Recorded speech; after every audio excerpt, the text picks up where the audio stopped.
ओम शांति। हम में से बहुत सी आत्माएं जो हमारे पास नहीं रहता है या जो हमारे पास वस्तुएं नहीं हैं, उन चीज़ों को लेकर कहते हैं कि हमारे पास ये नहीं है, हमारे पास ये सामान नहीं है। और जो हमारे पास रहता है कभी हम उसके लिए शुक्रिया नहीं करते हैं। यूनिवर्स या शिव बाबा से उस चीज़ के लिए ग्रेटफुल नहीं होते हैं।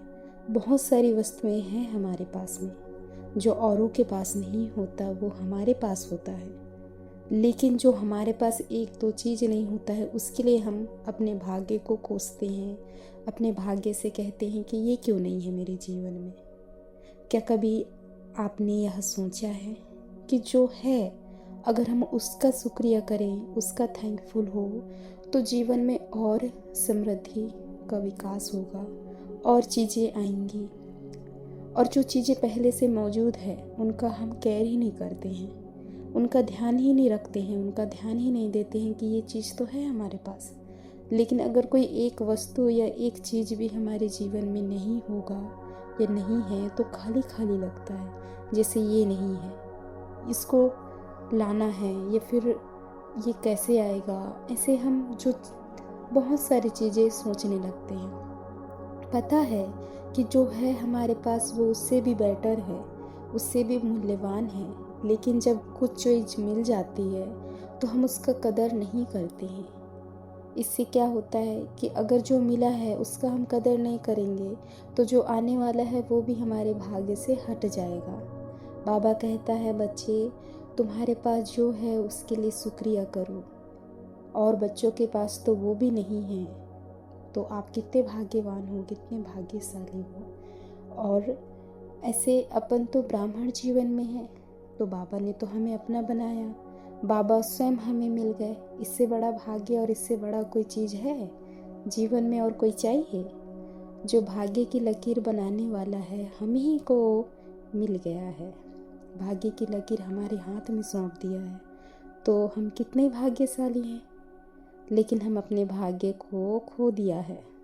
सब आत्माएं भूल गए हैं अपने भाग्य के सितारे को, कि इतना प्यारा जो इस विश्व रचयिता का मालिक है, हम सभी बच्चों का वो पिता है, वो हमें इस संगम युग में मिला है। तो हम कितने भाग्यवान हैं। लेकिन इतना बड़ा भाग्य होने के बाद भी हम लौकिक जो वस्तुएं हैं उनके पीछे जाते हैं और वो नहीं मिलता तो हम दुख, दर्द, चिंता में आते हैं। तो बाबा कहते हैं कि बच्चे अपने भाग्य, अपने प्राप्ति को देखो और उस स्थिति में मगन चिंतन में डूब जाओ।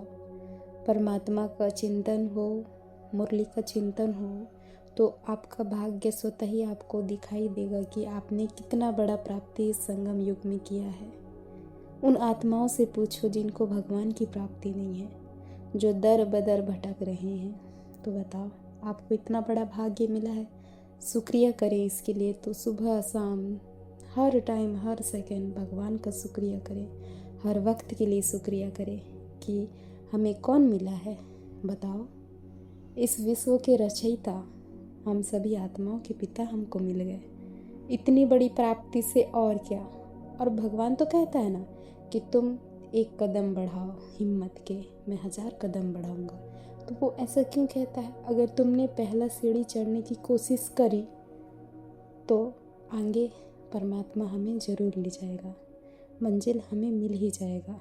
तो इतना कॉन्फिडेंट, इतना पॉजिटिव, आत्मनिर्भर और अपने आत्मिक दृष्टि, आत्मिक शक्तियों को जागृत करो, शुक्रिया करो हर एक चीज़ के लिए जो तुम्हारे पास है। तुम्हारे शरीर, इस शरीर का शुक्रिया जो भगवान ने दिया है।